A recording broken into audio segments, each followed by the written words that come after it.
Assalomu alaykum. Hurmatli obunachilar, bugungi obzorimiz Sadin Savxoz Milliy gvardiya hududida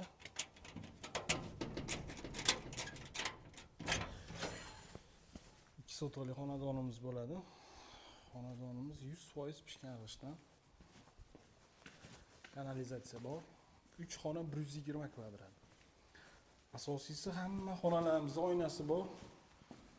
Quyosh nuri tushadi. Ikkita sanuzel.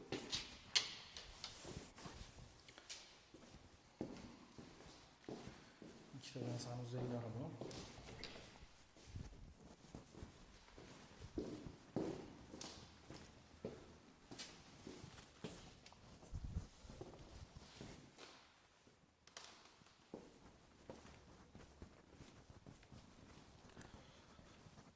Bu kuxnyasi.